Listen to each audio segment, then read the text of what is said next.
Welcome one and all to John and Mike's MMA Corner. MMA from a different angle.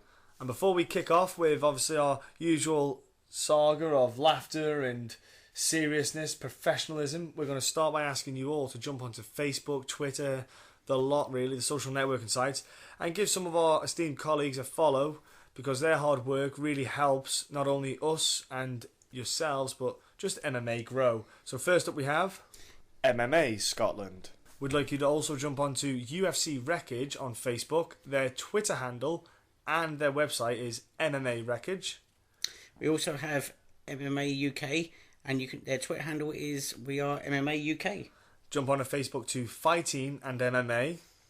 We also have on Facebook and Twitter The Real MMA Talk.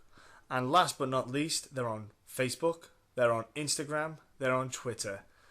Can't miss them. If you like a giggle, you like a laugh, jump onto Funny MMA, kind of putting a light-hearted view on the aspects of MMA and the goings-ons. I thought it was serious. Exactly. So that's what you want to jump onto. Now what we're going to do is jump straight in to this week's edition. We are back this week to talk about several things. First off, we will obviously talk about Bellator. Had a couple of fights on worth mentioning. UFC Dublin also happened. Week upcoming, we have KSW hitting the UK shores at Wembley. I'm so fucking excited. I know you are. Your favourite Mariusz Pudzianowski is going to be thrown down. We are going to have a guest. He is. We're going to have a guest on as well. Shane Kruchten, he's coming on. And then we're going to have the roundup where we're going to talk about quite a few things of note, so to speak. Yeah. Which I think will be on the whole, I'm quite positive about a lot of this. I know you are. I know. I can feel the positive vibes from you. I am. It's just just KSW I'm a bit funny with. Now we'll jump then, like I say, to Bellator. We'll get this podcast rolling. Bellator was on at the weekend, well Friday. We had Michael Page, the Brit, the welterweight, went through his opponent. So much so that he broke his jaw. It was a brutal elbows from half guard. Very impressive win. Again, he wasn't his opponent, Charlie Altiveros, whoever you want to pronounce it. He wasn't a big name to get. I think Michael Page now needs to really get an established welterweight. Well, that's what I was going to say. Now Michael Page is really looking like the real deal, isn't he? And he's pretty much dispatching everyone they stick in front of him. Yeah, he's not 9-0, so he's not short. But the thing is, it's not like he's taking him 2 to 3 rounds to get rid of it. He's going out there and he's pretty much annihilating his opponents. I think it's good though that the Bellator have done the wise thing in building him up. They haven't he's thrown him homegrown for them, isn't he? Pretty much. They haven't thrown him into like big name matches too early. I think now's the time to start doing that. I don't know who they're going to match him up with. I don't know if they'll get someone else in. I don't know what they're going to do. But I want to see now a name that when you hear it, Michael Page is getting, you think that could put problems into Michael Page's. Yeah, and then see how he takes.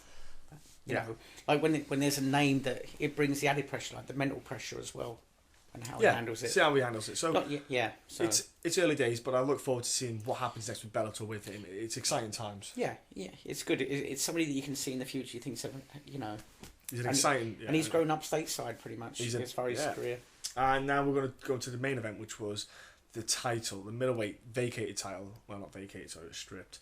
Because Brendan Horsley missed weight last time, but he made weight this time, made 185, and against Rafael Carvalho.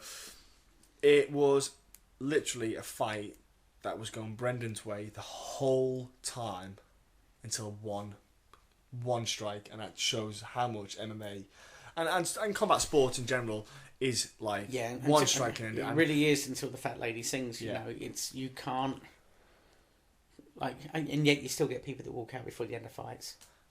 Does mind nothing. So Brendan lost the bout to Rafael, who finished him with a scrumptious body shot, which basically crumbled Horsley. Now, Scott Cook has already said that Brendan's looking to go up to 205 because it is a huge cut. Like Horsley is massive at 185, so it's maybe a fresh start from at 205. He's already won the title of Bellator. Now he's got a new champ though in Rafael, which is nice. But Rafael wants the Glory title as well. He wants to win. He wants to do well in Glory, win a strap there, and have 2 combat sport belts. Won't be watching that on Spike though, will you? Because Glory contract has ended. Did you know that, Mike? No, I didn't. No, he didn't. Yeah, so Spike have ended. I've had a busy weekend. Of course, this is going to pull this excuse out. Yeah. It was announced yesterday or the day before, but I'll let you off. I was working. Yeah. Well, that's the next excuse. Mike works 24 hours apparently, and so Rafael wants the Glory. It won't be on Spike. I hope that they get a TV deal signed with someone, and we'll find out what happens there. We're going to go to Dublin card. We'll just mention a couple of worthy notes. Was great performances from Neil Seary getting the finish against Fantastic. John Dallas. I think it's the best Neil Seary I've ever seen. Because he had the right opponent fighting the right style for him. I think that's what yeah, it was. But he that went was out the key. there, which I think he did fantastic, especially for an old boy. Especially Yeah, apparently he's the oldest flyweight. He's not old. He's 36. He's younger than me, believe it or not. But his boxing was crisp, and it always has been anyway. And do you know what? And fun fight to watch. Aislinn Daly was that was probably the more poignant moment of the whole card. I tell you what, right? From the entrance to the end, it was the whole collective. I tell you what, I was there in person, and the place was electric when she came out. It was buzzing. It was a bit like when Paddy walked out last year. Straight away it sort of took off, and I'm happy to say the arena looked pretty damn full. So anyone that was saying that they were selling tickets in their droves, place still looked full. I don't care what anyone said, and it was full from the first fight through to the last. So as she walks out to the cage, place is electric. It was buzzing the whole way through the fight, just cheering loud, everything, dead respectful, no booing. It was a good fight. It was a great, fun fight to watch. And quite heartwarming, like especially at the end where she's lifted up to go into the cage, and and you can see that she's done it all. She's fought in her hometown, she's done it. Yeah, she's done it. She's sat on the top of the cage. She'll never get that again, kind of thing. Flag around it's that the first time of doing it is probably that's it now. That memory. And it was. Do you know what? That was brilliant. That was one of my most fun moments from the night of the fights. That's what I was saying. It was one of the more poignant moments. It was really heartwarming. That was probably for me the whole card. That was the most poignant moment of the whole card. That fight. That whole time. Yeah, as I said, like with the last Dublin card for the UFC, it probably was Paddy's. Paddy walking out. And we're going to go now to the main card, which was knocked down obviously a little bit. It was a bit smaller than we expected. Due to the last minute. Oh, are we not going to talk about Cathal not being on the main card? Well, Cathal Pendred had his moment in Dublin again. Yeah, you can talk about Cathal if you want to. Well, he turned up. So did Tom Breeze, unfortunately for Cathal. Yeah. And knocked holes through his whole game. Yeah, well, put his nose around the back of his head with one punch. I tell you what, it was, he blew him apart.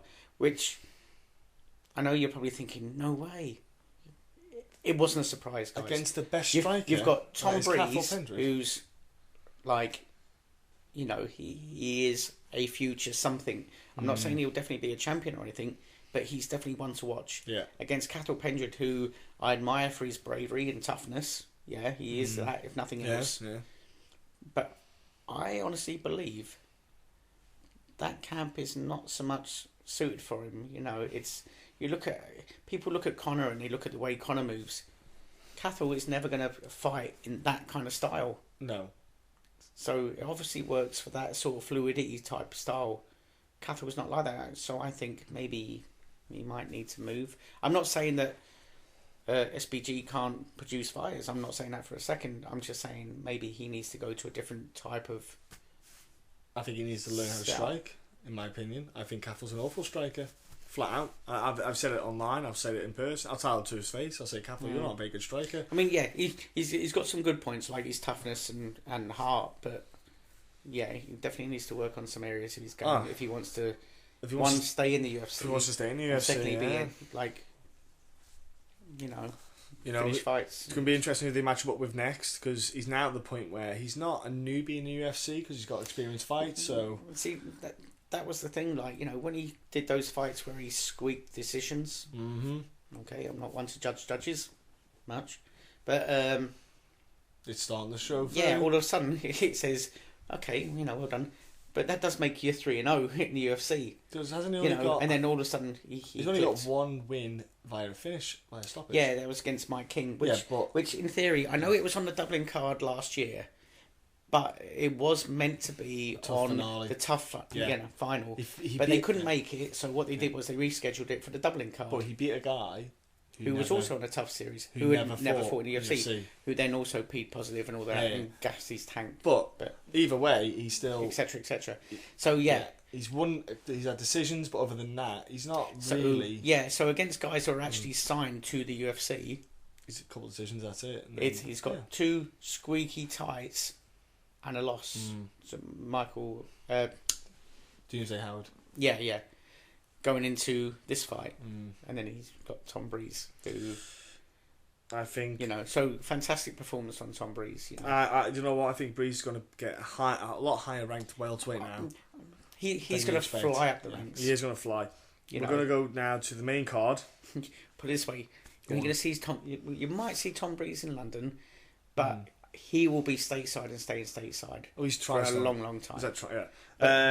But he's also got what they like. He goes out and finishes. So we've got Nicholas Dolby versus Darren Till, which was fight of the night. Yeah, no surprise. We kind of picked it as our fight of the night. Last time, as soon as that fight got announced, I was talking to everyone about it. I was saying, you've got to keep an eye out. But I must admit though, Darren Till, that first round, what he did to Nicholas Dolby, just did what he wanted. Well, he had the timing on Dolby, and it was keeping him at range. The beautiful thing was, it was a draw. Now, people said, "Are you sure about?" People were questioning that decision, but it was a draw. It was the right decision for that fight. I know. I can understand if Darren Till popped his shoulder out in the fight, and that's what basically in the third round he had no arm, so it really hindered him. Yeah, you could see that he was just. He was not the same fighter in the first. No. So now Darren Till dropped Dolby in the first round, just near the end, with a sweet little uppercut. But because basically he was getting Dolby's timing in with the karate kind of stance that Dolby has.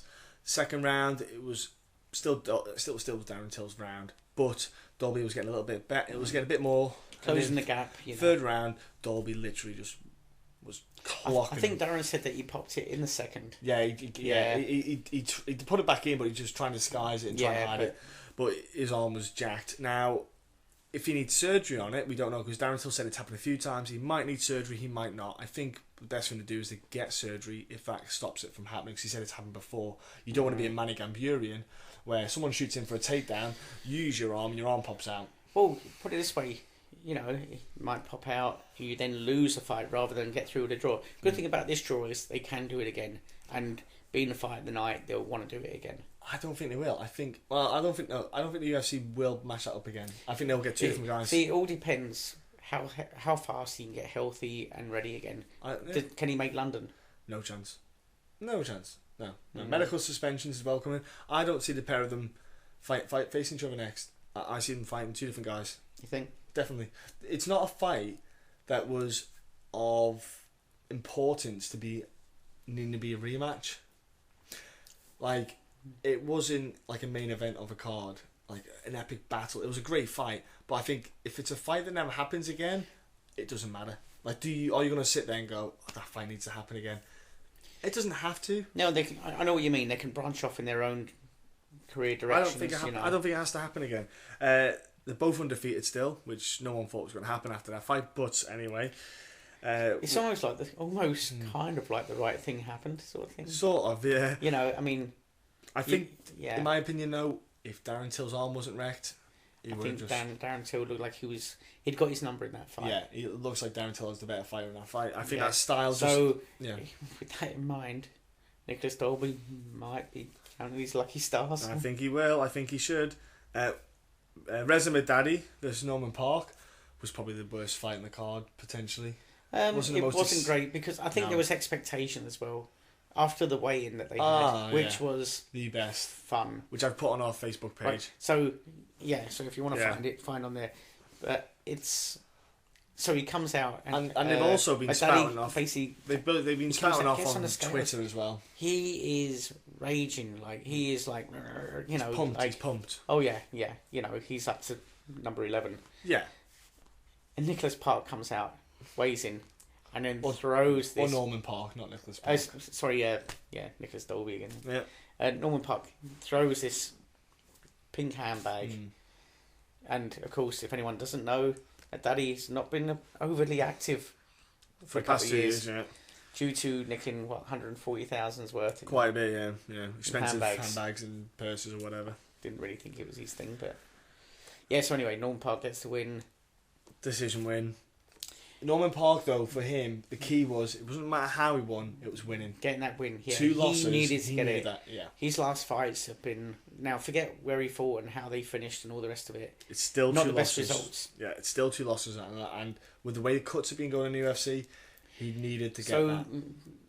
There's talk of him going down in weight. Yeah, featherweight. Because the reason I was speaking to Mike the other day about how Norman Park said that he came in the lightest he'd been at 167 was what he weighed in the day after for the fight, and he's never been that light. So he's reckoning that he could probably go down to 145.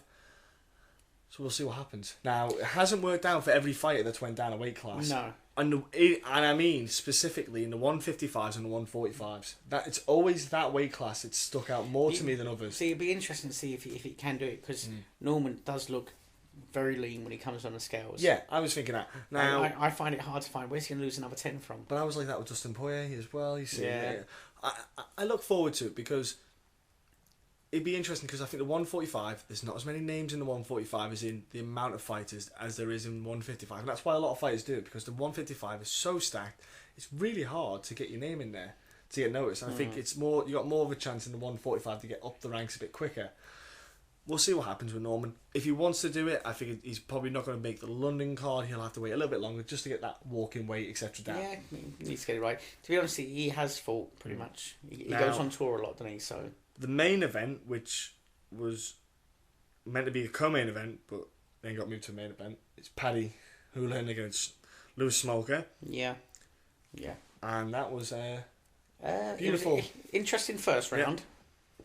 You know, Paddy doing some good things, but then I noticed that he seemed to be fighting to the crowd, in that his arms were down, he was taking shots, and his defence was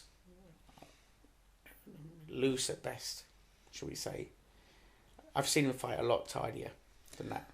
The first round, it was almost like he was trying to be exciting for the Dublin fans, and I don't know. I'm thinking, had he been somewhere else in the world, I'm not saying would he have won or lost or anything like that. I'm just saying, would he have fought differently? I don't think it was anything to do with that. I think that in the first round, it made it fun to watch, but the first round, the grappling was exquisite. If you like your grappling exchanges, it was the sweeps that were involved, the usage of half guard. The thing was about these two fighters was they literally knew how to use their best weapons in that grappling exchanges, which was their length. They used their legs and their arms to get the correct underhooks with the correct little with correct hooks for the sweeps with the legs. The movement was exceptional. They had the great angles when they were going for some potential submission attempts. It was fantastic to watch from a grappling perspective. I loved watching that side of things. There wasn't as much on the aggressive striking in the grappling because the exchanges were so happening so quick. Second round, I think what happened was you saw Louis Smoker know that the grappling exchanges were of a higher level, but he also had the confidence though for the striking in. And when he got Paddy and Mount, he didn't bother with the technical side of things. Yeah, he just literally landing and he just started filling Paddy in, and that's when Paddy started to get lost. And what he learnt from the Chris Cadides fight was when you grapple with Paddy can grapple, but when you start to throw the strikes in, Paddy's grappling goes down, and it starts to wear off. And that's what it was.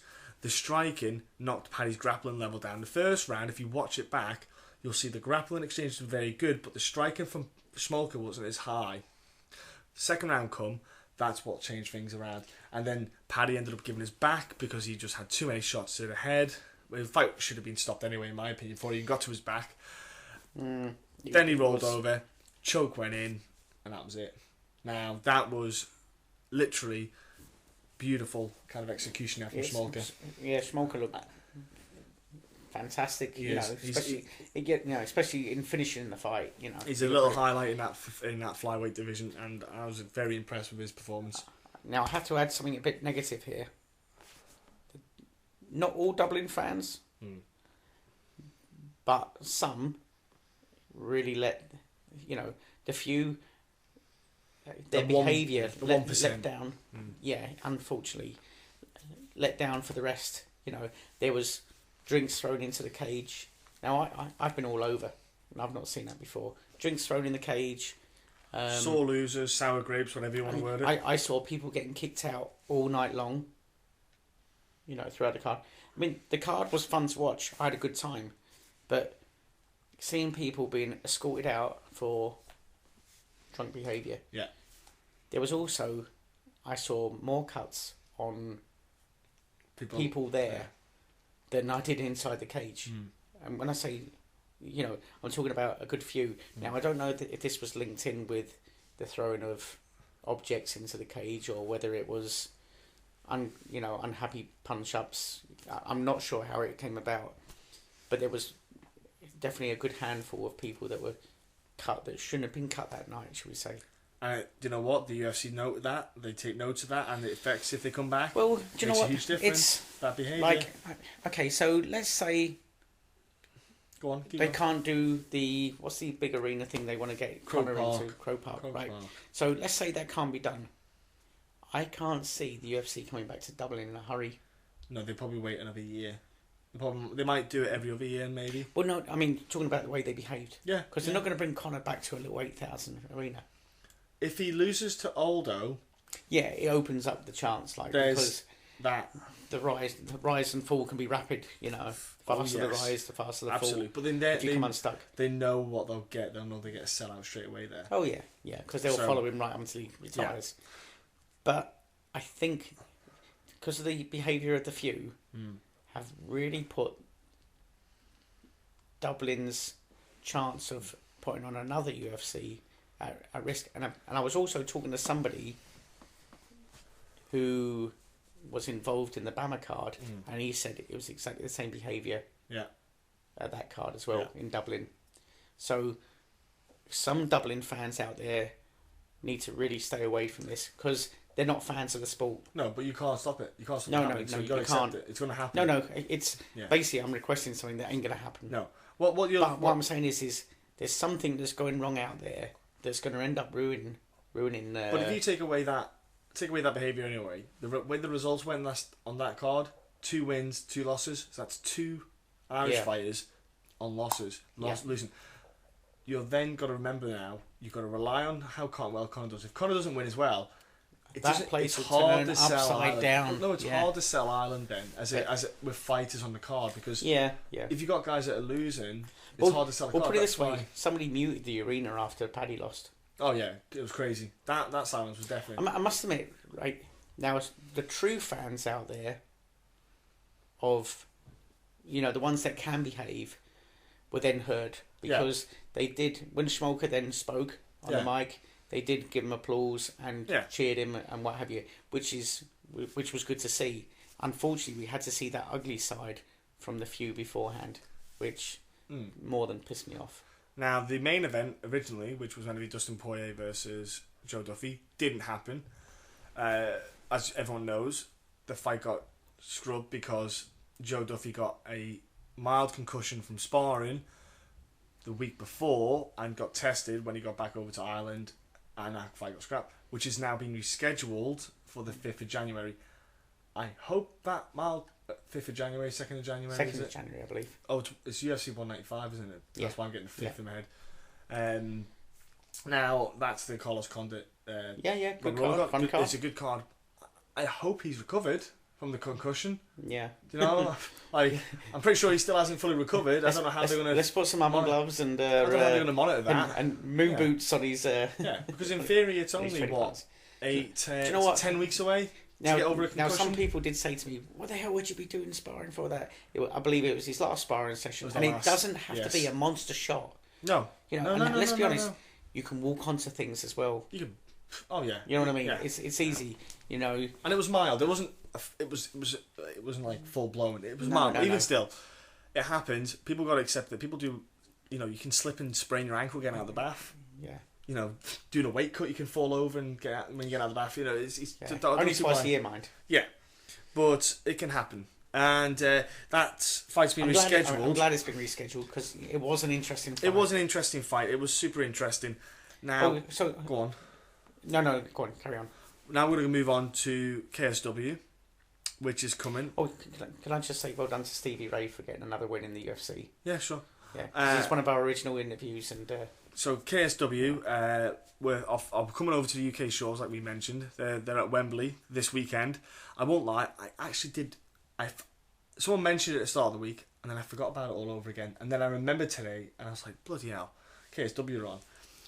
It doesn't seem like a big deal, but it is, because you've got a Polish-based promotion stepping out of their comfort zone, so to speak, or stepping out of their home nation no, to it come must over be to like the coming UK. to Poland. It must be, yeah, come to the UK, yeah.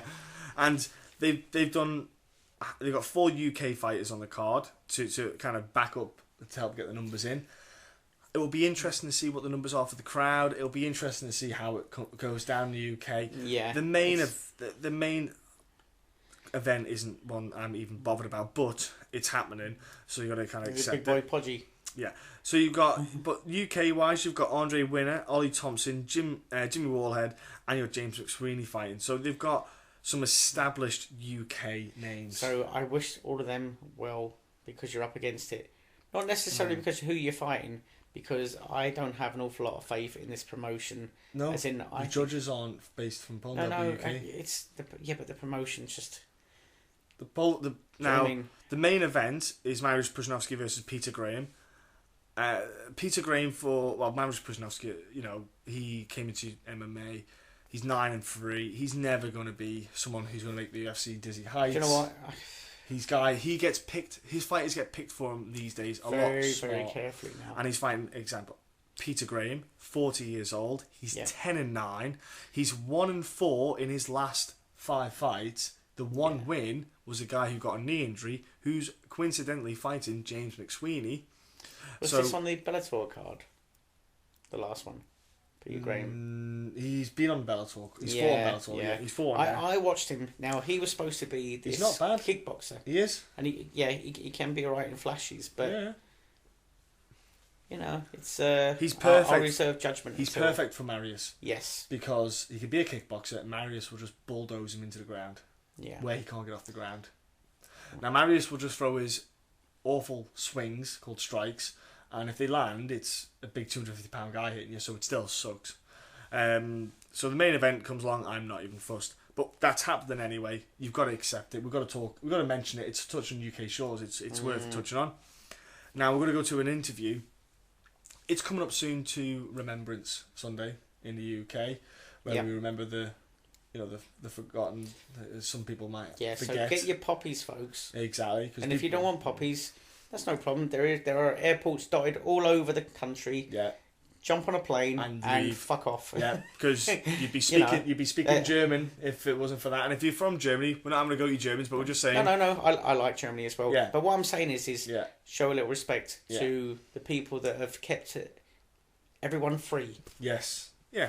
Exactly. Yeah. Well. Yeah. I won't get into. We're technically. We won't get too political. Yeah. But what I'm saying is when somebody steps up and gives their life, you can at least honour them with a poppy. You know, it's not hard. For one day of the year. Yeah. You know what I mean? Come on, folks. And And 2 minutes silence. It's not hard. You know, and if you're from the UK and you don't feel like you want to wear a poppy, that's your choice. But it's my choice to say you might as well fuck off. Well, just Barbara Windsor said they can sort off. Yeah. Which was beautiful to see. Yeah. But we are digressing a little bit, but it doesn't matter because it's something that's important. Yeah, definitely. You know, we said we had a guest on, Shane Kruchten. He is signed to World Series of Fighting. He is a pro MMA fighter, but before all of that, he did serve in the US Marine Corps. He was a Lance Corporal. He is not just a fighter. Now, what he's doing is I think it's pretty touching. He's doing a lot of things actually, but one of the things he's done is his partner can't make it to the Marine Corps ball, and they have a ball every year to obviously celebrate, like a birthday celebration of the Marine Corps. And the Royal Marines recently just celebrated their birthday. So, for example, the Marines in the US are doing theirs. His partner can't make it. What he's invited, though, is a widow or mother or daughter, whatever. A female who is kind of linked in. Who's lost someone who's fallen, and to all expenses paid. In a non-swinging sense. To come and join him and to celebrate. I actually think it's a very nice touch. It is. I think it's a good thing. Yeah. It's a good thing. Because people do forget the ones that are left. Yeah. You know, they talk about, like on Remembrance Day, they do talk about the ones that have fallen, and they kind of talk about it as a group, and say blah, blah, blah. Not many people actually say, do you know what I mean? For those people, it's Remembrance Day every day. Yes. And, you know, so... Yeah, what he's doing, and I say, you know, hats off to him. Yeah, and here is Shane to talk about that, and a little bit more than just that itself. So here's Shane now. Shane, you're joining us now to talk about what we feel is just, it's a bit of a side venture from the cage. It's a beautiful thing. You're doing a great deed, I think, really, what you're doing. You're looking out for people who, we spoke before about this, that might be, say, looked under the radar, so to speak, because it's come up to Remembrance Sunday in the UK, and we talked about how people talk about the people who have lost their lives. But sometimes they talk about the fallen, but sometimes they forget the people left behind to pick up the pieces, move on with life, and with that very potent scar that they have to carry. Absolutely. And so, Shane, do you want to elaborate on what you're doing for people at home? And just explain a bit more about what made you come to this decision to do this. Absolutely, just like you guys said, you know, it's with the people left behind or the not so well promoted people. More or less, my wife, you know, she plays semi-pro soccer, and she was getting ready for the trials to be on the national team for the Filipino national team, and unfortunately she jumped to header a ball and came down and tore her knee up pretty good, so she had to have reconstructive surgery on her knee. Next thing you know, the Marine Corps ball in the United States is on this year is being held on November 20th. The birthday for the Marine Corps is on November 10th. And they always have a grand celebration. Well, I can't have a date that has a giant knee brace on. And my wife, came to me and said, "Babe, go ahead and bring anybody you feel." So I went out and I just started thinking about who to invite to the Marine Corps ball as my date.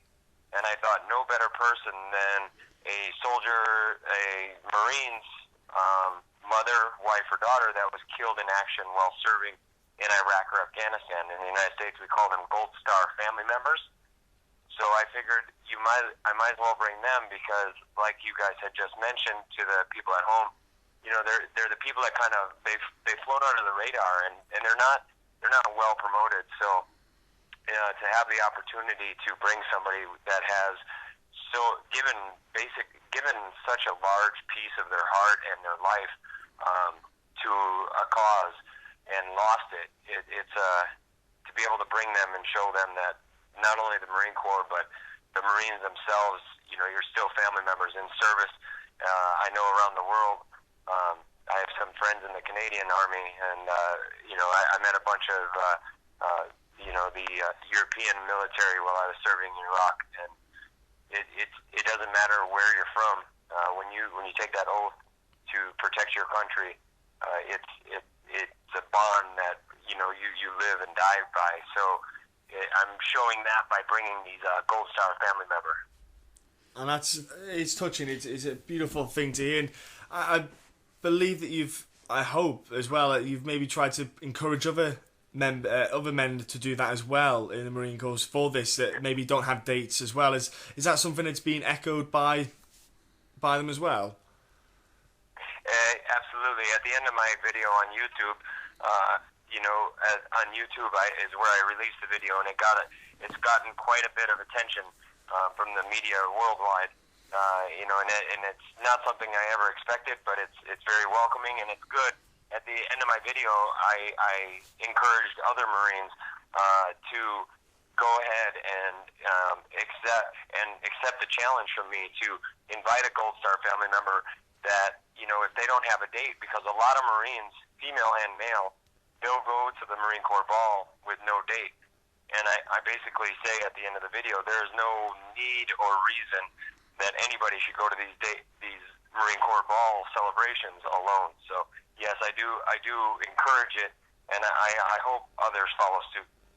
And we will, on our Facebook page, put that video up, and we'll put the YouTube link up, so you can tune in, ladies and gentlemen, to watch it, and just to see. It's a different direction from MMA, but what we do is we do stuff like that on this podcast. Anyway, we encourage stuff like this. See, and the bigger picture of things is, we as people, we don't know what's going through those ladies' minds, and that might be the one thing they need to reopen themselves, shall we say. One day a year. It's one day a year, and it can make a huge difference. And sometimes, I don't know, if being ex-services myself, I'm ex-British Army, and whenever you meet somebody else, doesn't matter if, just last weekend in Dublin, I was talking to US Marine Corps and US Army, and it was almost like you've known each other for ages, within moments, and yet, we're separated by thousands of miles, it's an ocean. Pretty damn big one. But there's it's like a big family and understanding throughout, If you've served somewhere, it's almost like you have a kind of an understanding into everyone, and I think people need to embrace it, and this is a brilliant way of doing it. I think it is. It's great. I think like you said, the media took onto it. Just touches people's hearts, and I think especially with MMA, because this is what we love to do. And yourself, you compete. You're doing very well. You're signed with World Series of Fighting. You're an absolute savage, and you've got that kind of aggressive fighting in this eyes, and it shows that you've got that heart that people, the people don't realise. We like to get this point across to people around the world that, just because people compete in a cage doesn't mean that they're just aggressive. Barbaric animals or exactly. something. It's this is a beautiful side of things. Can you talk about other things that you venture? Because you don't just do this little one-off inviting someone to the ball. You do a lot more than this, don't you? To help ex-service people or other things like that. Yeah, I do. I help out. My bio's online. People can Google me pretty easily. On Google, there's stories about me. I suffered pretty severely through depression and alcohol and drug addictions after I got back from Iraq, and I was medically released from the Marine Corps. And I basically, MMA saved my life. MMA and Jiu-Jitsu saved my life. So nowadays I go out and I actually help a veterans group. It's free of charge. And if you're a military veteran, that has drug, alcohol, or you just want to get in shape, we have an MMA program we run free of charge. We teach these guys. We bring in high-level UFC, Bellator, World Series of Fighting veterans. We've had Brian Stan there, Denny Martinez, the Gremlin. He's a pretty regular guy. Chris Lieben. I mean, the who's who of MMA comes through and teaches these guys free of charge. You try to go to a seminar with any one of these guys, it's costing you $100, $200 a spot, and not in our house, and that's really cool. These people show so much love. Another thing I do, I work with Danny Martinez. He's a flyweight in the UFC currently. He has invited me and graciously let me be part of his team for the I Thumbs Down Bully campaign. So it's called Gremlin Kids. I mean, we go to troubled elementary schools and hand out backpacks to troubled areas of San Diego and outlying communities. We go around in this and we teach these kids, that bullying is not okay. We give them backpacks with snacks and stuff like that if they're less privileged than the rest of the kids. That way they're not bullied. Another thing I do veteran speaking. I go out and I speak to veterans, as well as, and I let these guys know where I was, what I'm doing, and that there is hope for them. And that way, and I say in all my speeches, if my worst day of me, in 2009 I tried to kill myself, if I say, if that one instance in my life, if I can change from then to now, if that was my lowest point, can be your saving, then it was all worth it. So it's really cool, that I have my fingers in so many things, and it kind of irritates my wife because I really take away a lot of time. But at the same time, I make darn good and sure I'm always an outstanding father as well as an outstanding husband. I have a beautiful 2-year-old with my wife, and I'm always, making sure Daddy's little girl is treated like the princess she is, and my wife's treated like the queen she should be. So it's really cool if she supports me doing all this stuff for the veterans and working with the organizations that I do. So it's just, like you said, it's not just bringing somebody to the ball. It's quite a lot. And I just want to touch on one other fact real quick. You had just mentioned about, fighting in a cage and being violent. We're not savages. When the cage door closes, that's a different shame that comes out. But at the same time, once that cage door opens and the referee either raises my hand or doesn't, I can turn it on and off as well as in training. But I'm always willing to bring the younger guys under my wing. So, you think these guys are all just killers going into gyms. No, I work with, at the gym, we have lawyers that come in, chiropractors, everybody, and they train right on alongside of you. But, they're just so humble to grab your information, and I'm more than willing to give it. So I appreciate, just the opportunity to share that. Yeah, it's like, both military and MMA fighters, there is a passion, there is a, like my time in the forces, there's a bond that's, it goes deeper than some friendships that you have outside of the forces, that is proven because you see it on a day-to-day basis, that they will stand by you through thick and thin because it's being tested sometimes on a daily basis, and that's not done on a level of aggression. That's done on a level of compassion, shall we say? So, and that does transpire into MMA. When people do step forward. The thing is, the masses don't see this. This goes unseen. All that gets reported is like the bombs blowing up or what you see of a fighter on fight day.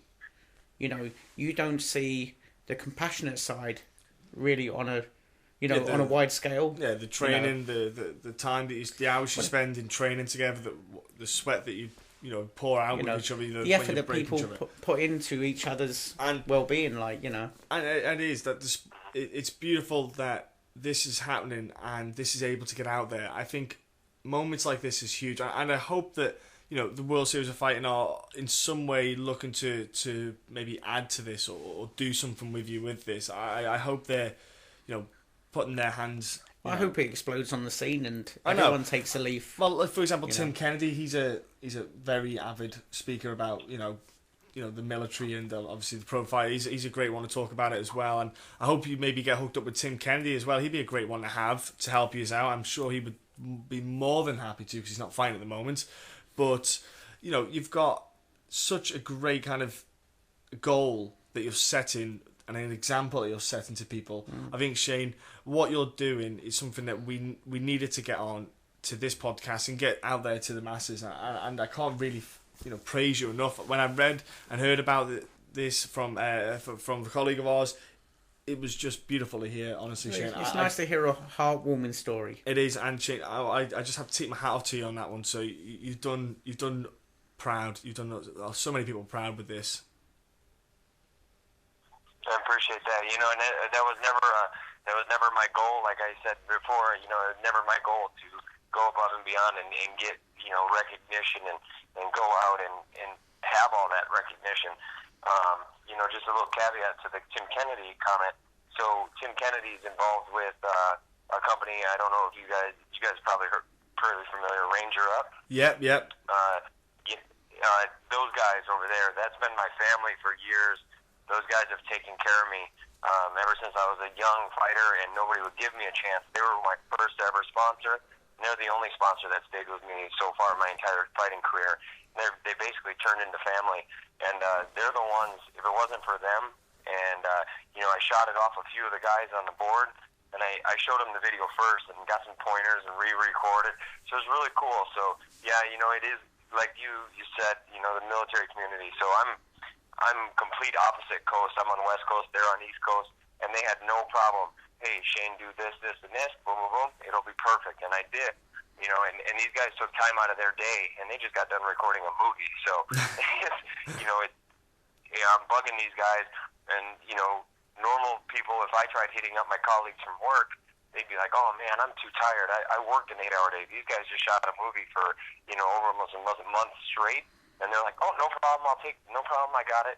It's so cool to have that camaraderie. It is, and that's what I loved about the UFC when they did the military nights. They did the fight. Yeah. They don't do any. It really frustrates me they don't do that anymore. And I want other, like Titan FC did it at the Aero Fest. They did the great show there. With the raise, fantastic show. Putting the money out there and trying to raise awareness and put money there. And I think that combat sports, I think it's very good that the MMA community started doing that. I hope that the UK, we did talk about that a while back, didn't we? About the UK trying to do one as well. Yeah, we tried to I would love to see it happen. I mean, it doesn't matter where, but it would be something that it's. Free. There are charities in the UK that do help. I've recently linked up with Band of Brothers. There's also Band of Sisters, which looks into helping the wives, mothers, etc. And which is also linked in with Help for Heroes. Now, since I've literally just sort of joined them within the last couple of weeks due to personal things that I have to address, but they have been more than helpful, and the help is out there, but it needs backing from the public and everyone who walks free in this world is a beneficiary of the services. So everyone has an obligation to help those that have basically helped you stay free. That's why we're telling people to put a poppy on in the UK. Get the poppy on. We'll push it again. The next podcast we do. Shane, you mentioned about Ranger Up. Do you want to give a mention to any websites that people can go on to either donations, or if people are ex-service that maybe want to find someone to talk to or anything like that? If you got kind of links like that people can go on to? Okay. The donation thing has just started. I never even figured that out. People just on Facebook wouldn't leave me alone, wanting to help out with the cause, because I was going to fund this out of my own pocket, which, again, irritated my wife, but she was supportive. But how did you get through that without getting black eyes? People that are helping out, because my goal is to pamper this Gold Star family, family member. So I want to be able to send her to the spa. I want to be able to send this nice woman to spa, nice hotel room. If a flight's needed, a flight's covered. I want to be able to do this stuff. So I'm taking donations on PayPal. It's SHANE_KRUCHTEN @yahoo.com. That's just my email address. That same email address, if you know a Gold Star Marine wife, mother, or daughter in the United States, please feel free to contact them. Give them that email address, and you can email me their name as well as a little story about their fallen Marine. Not only are they my brother, it's crazy the outpour of support I have from service members now. It's pretty international. I got an email this morning. I woke up to 2 emails. One was from actually Brazil. I don't know how somebody in Brazil heard about it, but that's amazing. And somebody in Canada. So it's really cool. I just, another thing, Twitter, Twitter's huge. I'm trying to blow that up. It's SKRUCHTEN MMA. That's my Twitter handle, Kruchten MMA. And, my Facebook is just Shane Kruchten MMA. So, any support I can get on this is huge. Re-sharing it. I'm trying to reach the big dogs. Bill Goldberg, remember that guy from WWE? Yeah. That guy, he heard about this. He's been retweeting it. Ray Seffel, like you guys have mentioned, if WSOF was going to get behind. Ali has more than graciously gotten on board. Ray Seffel has blown it up. World Series, just their regular website has blown it up. So it's cool. It's starting to reach the right people. I don't think it's high enough yet. Unfortunately, it's pretty sad when somebody can invite Ronda Rousey and they get more publicity than inviting a real rock star. It's kind of sad, but at the same time, I never started to get publicity, so I don't really care because. Yeah, that's another story. The world is crazy. When the best example was on a Joe Rogan podcast, he had Professor Brian Cox, who's he's working at the HLC up in Switzerland, working on how they're trying to figure out how the Big Bang, how it all started.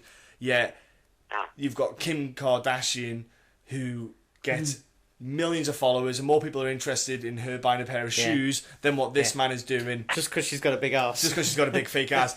The world is honestly, Shane. Yeah. We know exactly how you feel about the world.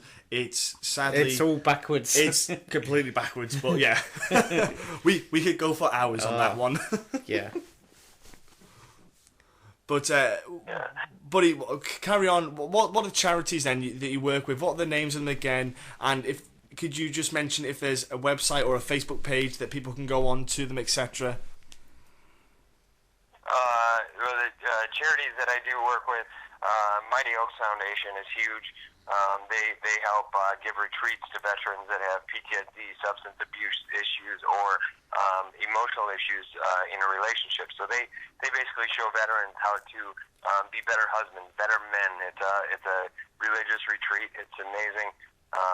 They're another organization that I'm on the national campaign team for is Wounded Warrior Project. Absolutely amazing. I'm very blessed to be able to do that with those guys. And you talk about an organization that does a lot for veterans, and I credit with a ton. The organization, it's part of the Marine Corps. It's called Wounded Warrior Battalion West, and they are actually hosting the ball. Those guys were there for me when I got hurt. Those guys have been there for me since I've been hurt. You're talking over 10 years. These guys have been there every step of the way. I can't get rid of them. They keep checking on me. And it sometimes gets annoying, but at the same time it helps. There's also the same battalion of the Marine Corps that awarded me my Purple Heart for being wounded in action. So it's really cool. As far as websites, it's just YouTube. YouTube my name, and it'll come right up. It'll come up as Marine's Invitation to the 240th Ball. Uncle Sam's Misguided Children is another website. You can see my story on there. There's a few other outlets out there, and as you guys said, you guys are going to put it on your website, which is huge, and it's more than humbling and appreciated. We'll get actually to a couple of sites. We've got a few friends that have quite a lot of Facebook pages with a lot of numbers on. We're going to have a word with them, and actually I'm an administrator on a few other pages. I'm going to get that on there without even telling them, because they haven't got a choice. And it'll be fine. Don't worry, there's going to be quite a few people seeing it. I tell you what, it's the first time I know of a married man that's trying to take another woman to a party, and I can feel good about it. My coach said that same thing. I walked into the gym, and my coach looks at me, he goes, "Wait, so technically, do you have a hall pass?" And I'm like, no. Yeah, just how far does this go, by the way? Man, I always thought she's awesome, but man, she is. Whoa! Yeah, she's a keeper. Yeah, she got a sister. Shane, we cannot praise this movement that's happening, and it's heartwarming. It is. It is heartwarming, and you know you're a fighter, and we usually get we have all sorts of guests on, Shane, in the MMA community, and you know what? It's nice. It's a change to have a fighter on who's not here to talk about maybe his fight coming up next week, etc. Obviously, we do want you to have a great career in MMA, but this little bit that isn't necessarily MMA related is something that we love to have and help kind of push and let people know about. And it's nice to feel good. It's a very good. It's good to feel good. It is. So we're going to help. We'll help on our social media side of things to push this, and also, you know, hopefully maybe more veterans out there might, you know, reach out a bit more and to get involved. Also, I'd like to say a big thank you to your wife for to have good forward thinking and understanding. Yeah, it's a beautiful Do you know what I mean? thing. Yeah, it's It's, you know, so it's good. you It's know, shows that you've got a good heart of the pair of you. hats off to her as well. You know. Absolutely. And we want to wish her a speedy recovery on her knee. Obviously, you know, we hope she gets fully recovered so she can get back. What's your plan for next year? Bit of an elbow injury. Right, Shane, we will let you go, my friend, and have a great time at the ball. And whoever comes with you, we will look forward to them having I hope they have a wonderful time. Wonderful time. Hey, real quick though, I gotta plug 10th Planet. So, 10th Planet sure. Jiu-Jitsu. Yeah. Oh, 10th Planet Freak Jiu-Jitsu. Brothers. Yeah. Yeah, absolutely. I'm a 10th Planet practitioner. You know, I'm very avid underneath the Freak Brothers. I know that they've been quite active in Europe, all over the United States. They're world-renowned Gio Martinez as well as Richie Martinez, the Freak Brothers, and then Y.L. Watson is those three my main training partners. So it's all about the 10th Planet system, and you know I know we have schools all over the world. So just make sure if anybody's listening and want to check out the best jiu-jitsu in the world, you know they asked. I don't know if you saw the video of Eddie Bravo getting asked what's the difference between Brazilian Jiu-Jitsu and 10th Planet Jiu-Jitsu, and and he goes, the difference is we're actually open-minded and we're willing to try anything. That's very Eddie Bravo. We've had Wally Watson on before. He's a good man, and I follow him on Instagram and stuff, and he's always there posting 10th Planet stuff. Always. Follow me. It's Dago _KRUCH. That's my Instagram. I will jump on your Instagram, my friend, and I'll jump on and give you a follow. You'll get some good laughs. I post a lot of veteran stuff, but I also post a lot of just goofy off the wall stuff, and you get to see my daughter like it's going out of style. Right, Shane, we are going to put a load of this stuff on our Facebook page too, ladies and gentlemen. You know, back it, help. You know, even if it's not, even if you're not listening in the US, because we get listeners all around the world. Try and maybe help out your local veterans or etc. You know, in any shape or form. It's very important. Yeah, everyone's veterans matter. Exactly. So Shane, said, have a great time. Have a great ball, so to speak. Yes. And that was just beautiful to hear what he has to say about what he's doing. And we do urge everyone to invest in the UK at least. You know. Get a poppy on, and also anyone who's ex-service or currently serving, you know, we just, you know, get involved in some way if you want to. It's a beautiful thing. Well, you know, I mean, like there's different charities and stuff that really can help, you know, in all aspects. Like, for instance, I've literally been getting a bit of help from Help for Heroes and Band of Brothers. There is also a Band of Sisters before you think that it's all... You can join that one if you want as well. For guys. The size of them titties. But they do help... they help those injured. Yeah. And they also help the families, you know, help support, you know, with the Band of Sisters, that's more aimed towards the wives, widows and stuff. Yeah. So you don't. Yeah. It's a good thing, and I'll tell you what. Since I've joined them, they've been fantastic with me. So if you want to give a little support, maybe you might want to aim towards that way. So that's Help for Heroes. And we've linked in before with other kind of like with Titan when he did that the Aerofest and stuff. We do try to get it out there as much as we can. We're going to go now to our roundup, which talks about obviously stuff that's going on outside of the cage, so to speak. We'll start with recently the Nevada State Athletic Commission had their usual meetings, which are very interesting sometimes. And yeah, sometimes I wonder if they turn up sober for them. Chow Magalesh, who fought against Josh Salmon a little while back, if you recall, after the bout had ended, he had a bloody mouth, spat the blood towards Josh Salmon in a very unsportsmanlike behaviour. Let's put it that way. Now, obviously, after the fight, he was annoyed that he lost, etc. He got submitted, but the thing was, what he did do was, I did apologise after, but it doesn't make a difference. He did the action. Yes. At the time. Yeah. So he's been accountable for it, and what's happened is he got a 6-month suspension and 40 hours community service. I was a bit surprised at a 6-month suspension for spitting the guy's face. I have to admit myself. I was a bit blown by that. What's your thought on it? I'm glad something like that's happened. I think spitting is assault, just like going up and hitting someone. Right. Yeah. I don't remember last time I got a black eye from getting spat. No, but you don't have to. It's, just to spit on someone. It's almost like, let's be honest, they've just been in a fight. So to hit somebody again really isn't going to have, necessarily a massive effect. But to go and spit into someone, I think it's disgusting, it's wrong, and it is a physical assault. Right. See, I'm on the stage of where, when you've got to look at it, is he's lost 6 months now of potentially making money. Yep. Now, he spat at his face. He apologised immediately after to Josh Salmon, spoke to him outside, etc., about his behaviour after he calmed down, etc. Okay. Now, a 6-month suspension, it's a bit steep.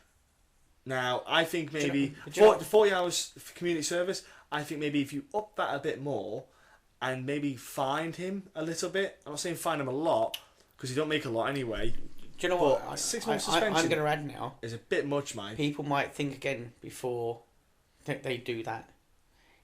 Your problem, if you lose a fight, your problem is with the officials, not with the guy that you just fought. So, are you going to spit in the judges' faces? Nobody ever does that. Nobody ever goes up and spits in the referee's face, etc., etc. It's assault. The fight is over. So anything you do thereafter, like punch, shove, etc., is assault. Should anyone decide to follow it up. I think you need to stamp this out. We need to be sportsmanlike. That's the end of the story. If somebody wants to spit, okay, you do it. You're getting punished. And I think a 6-month suspension, people are going to look at that and go, fuck spitting in someone's face now. Yeah. And they will, because it's a bit much. To be honest, you'll pretty much turn it non-existent now. Yeah. I still think, though, that you can still punish someone enough to make everyone else be put off rather than 6 months. I think spitting is a disgusting thing to do to someone. I do too. Now, don't get me wrong. If someone spat in my face, I'd drop him like a lead balloon. But the problem is, I still think a 6-month suspension is let's be honest, a bit heavy. That wasn't going on in that fight anyway. But it's a bit heavy though. 6-month suspension. That's what I'm saying. No. You could do that a different way. You totally could. No, I disagree. I think justice was served. Personally. Wow, you should work for Nevada because you are. No. I think they were right on that one. You need to send a message. Okay. It's a bit like, for instance, right. I would love to see Paul Daly fighting the best fighters in the world, in the UFC, in that welterweight mix. But I think the right thing's been done. The fact that he can't. Yeah, because they won't have him back. Someone, which is fine. Now, he's been cracking them all fight long. To spit in someone's face, which wasn't even allowed during the fight, it's never allowed. It's always illegal to spit in someone's face. Right, okay. Unless you're on one of those videos that you've got. We have Paul Juarez, and he got a 2-year suspension. Hang on. Whoa, listen. We're going to go. Paul Juarez as well was on the same thing. He got a 2-year suspension and £40,000 fine. Now, Paul Juarez got the 2-year suspension for unsportsmanlike behaviour, which was what Magalesh's was as well, in holding a submission longer than it was. Now, the hold as well on the submission, it's not the first time he's done this. Yeah, he's a repeat offender. He's a repeater. So that's 2 years. So you're saying Magalesh's is a quarter of the offence? No. You can't compare the two. You can't compare. Right. So they're both classes of unsportsmanlike behaviour. No. With Paul Harris, he's repeatedly hurting people, going out of his way to hurt people in fights. Yeah. Okay, so I believe if it was me, I would say I agree with the 6-month ban for the spin. With Paul Harris, I would now ban him for life because they have punished him before, and he continues to do the wrong thing. Oh, he should have been. So there. therefore, I would say you're not sportsmanlike. You need to go. Yeah. Well, 2 years is astonishing. I think that's flabbergasted. soft. And like for instance, this is the same board that gave 5 years to Nick Diaz. I was going to say it's Nevada of.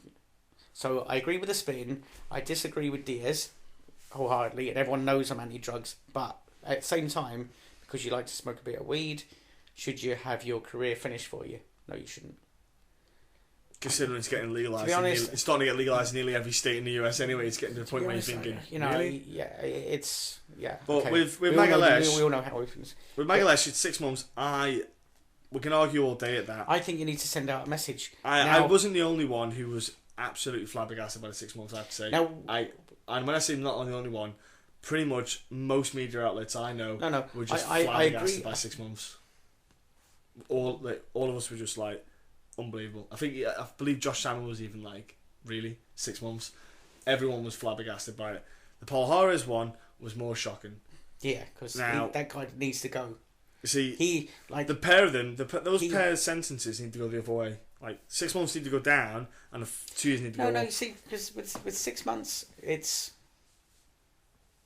he's thinking. Put it this way, he is not going to fucking do that again.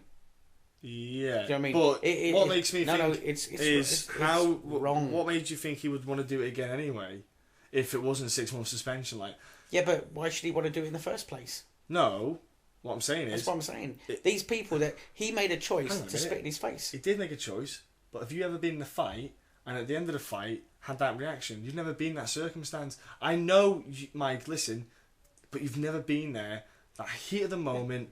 Anything going on, he couldn't have reached him, and he threw a spit. You've never been there, so you can't comment on it. I've been in riots, I've been in all sorts. No, we can't comment on that. No, listen, no. Whoa, hang on a second, right? I've been in situations, let me speak my mind. I've been in situations where I can react wrongly, and I have had to follow a set way and abide by the law in different types of things, whether it be in arguments, fights, work, etc., etc., etc. The list goes on. Right. Where I have had to make sure that I don't swear. Even things that are even more misdemeanors that I've had to bury deep inside. But now what I'm saying is if he can't control his behaviour, I don't care if he's won, lost a fight, whatever. It's a bit like, when you're burying someone. And there's somebody there that you don't want there at the funeral, you still bite your lip. Do you know what I mean? You need to have control. If you can't control your behaviour, you need to be punished. And it needs to be a punishment that means something. If you don't say, fuck, I ain't doing that again, then, and 6 months, it's not the end of the world. But you need to stamp it out. Okay. That's what I think. So we'll go to Vitor Belfort. Next on the agenda, so to speak. Vitor Belfort was due to be a guest on Ariel Helwani's The MMA Hour, which is a very common thing that happens every week, more or less. He has ridiculous amount of guests on all the time. Pretty much like us. And what he does is he gets to speak to the people beforehand sometimes, and his wife, who's his agent, spoke to Ariel Helwani and said, what is it you're basically looking to talk about? And she said, are you going to try and talk about the circumstances that arose when the information came out about his testosterone levels being a bit different for the John Jones fight, and back at 151, I think it was off the top of my head, and he that only just recently came to light, and it's the first interview he's had. 52, doesn't matter, whatever it is. Yeah. In the past, it doesn't matter. And he basically, everyone, he said, of course I'm going to talk about it. It's the first time he spoke. The first time he's interviewed. I've got to bring it up. I would be doing it's the question everyone wants to know. I'd be doing. It's the only question. It's stupid. And she said, if you're going to ask it, it's not happening. And so it didn't happen. And that's So he's avoiding it. He's avoiding it. And it's crazy because he's got a fight coming up, and it's like, you really think so people Joe are Rogan, gonna... don't let us down. Well, it's not even that. Well, You know. so you think so you think Vitor's going to win? Well, no, I just think Joe Rogan should go and grab it. No, sometimes they speak with both people after the fight, don't they? I think on the main event. I think what will happen is he'll get asked the question anyway in fight week, so he can't avoid it because you're going to have a load of media around him. You can't stop him from the media from asking. They're going to stick a microphone. He'll try to avoid it as he always does, but you sit there and you think to yourself, probably bring up God or Jesus or something. Yeah, some walk along to the next person. Some make believe person that did it. Father Christmas. No, Father Christmas is real. Yeah, I know. He's still trying to use an excuse, but what's fascinating is the fact that he still keeps trying to dodge something. When you think to yourself, just man up and take it. If you admit to it, this wouldn't be. Do you know what? Yeah. People might even start to accept you again. Yeah, we will get over that, so to speak. Yeah, I will say, Anderson Silva, he came out with a load of rubbish.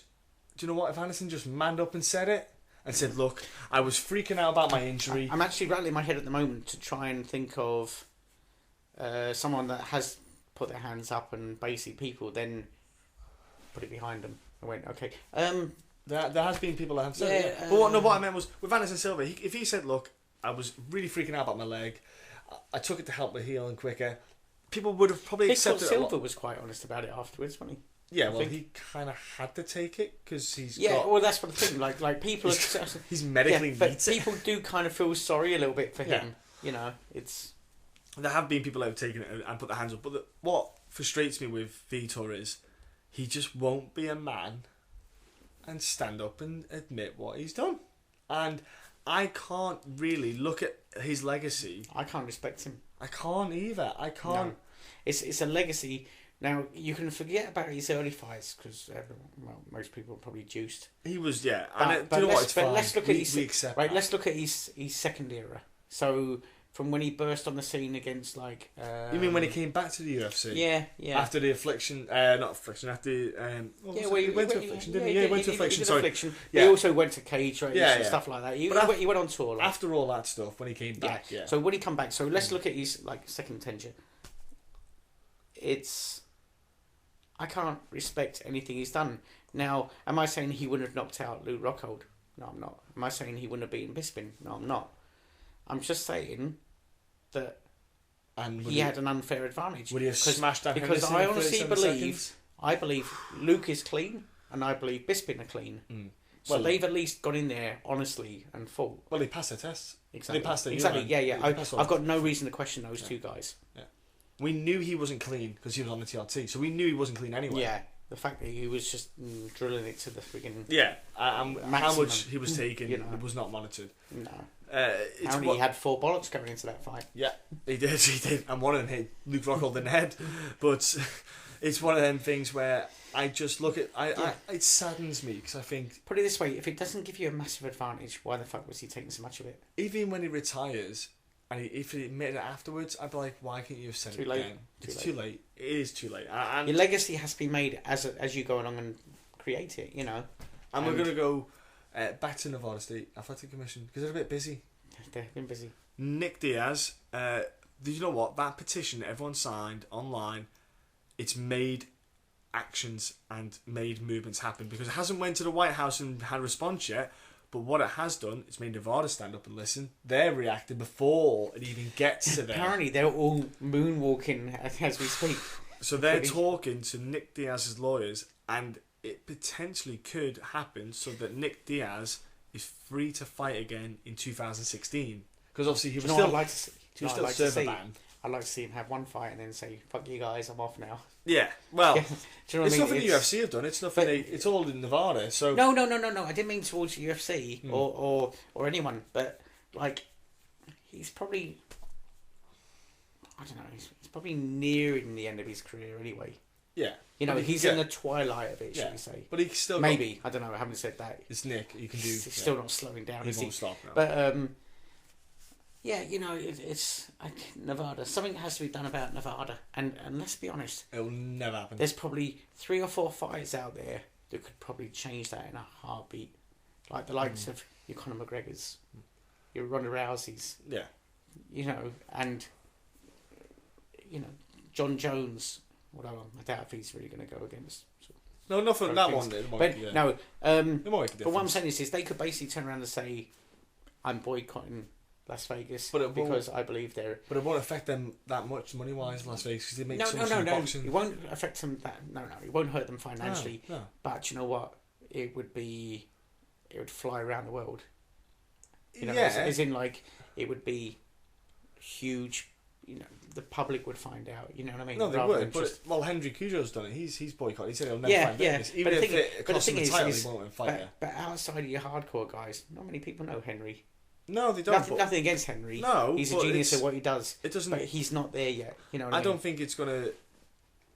I don't think anything like that would happen.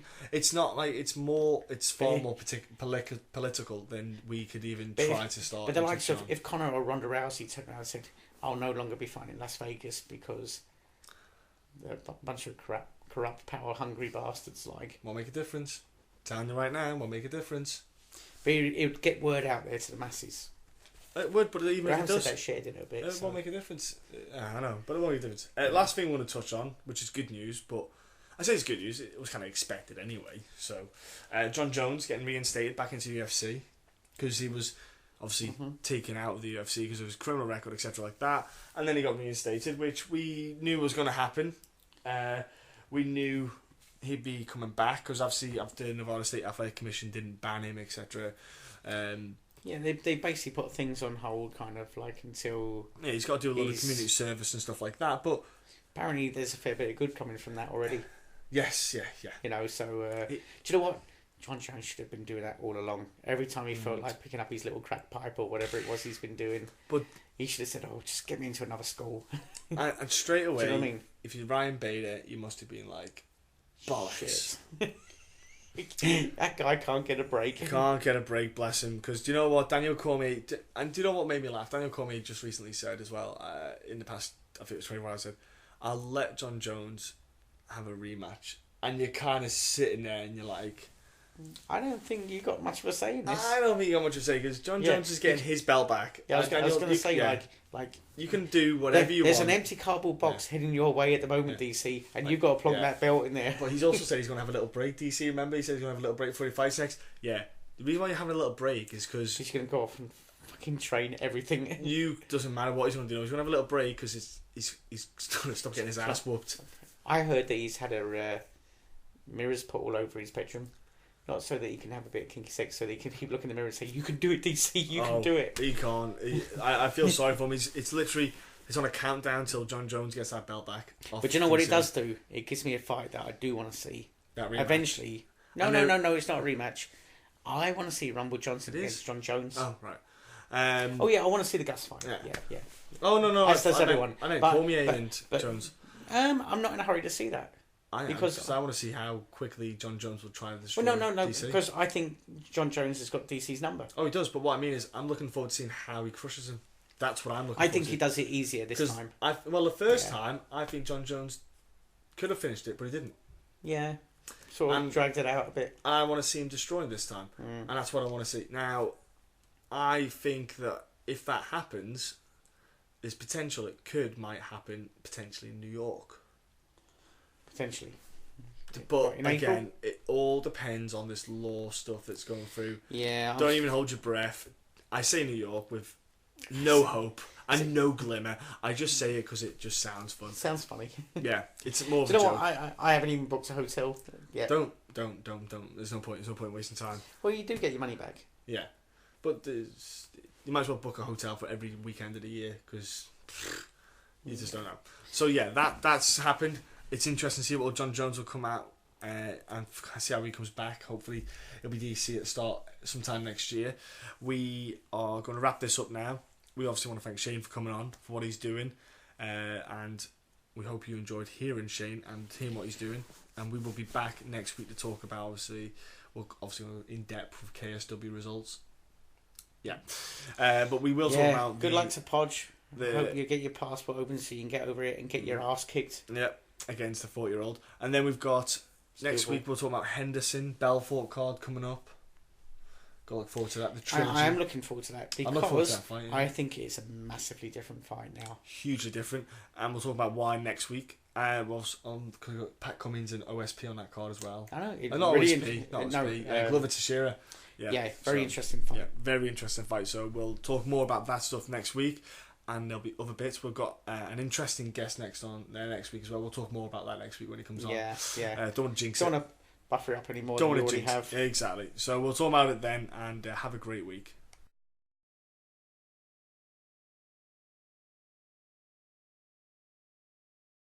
And we hope you all enjoyed this week. We certainly did. We had a great time.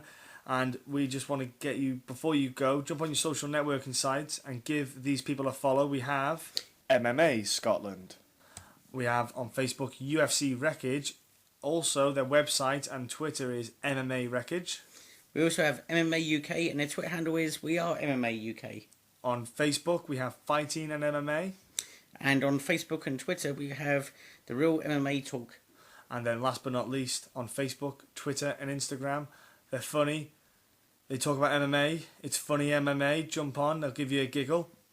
And let's finish off with thank you very much, everyone. We will be back very soon, won't we, Mike? Yep, definitely. Thank you very much, and goodbye.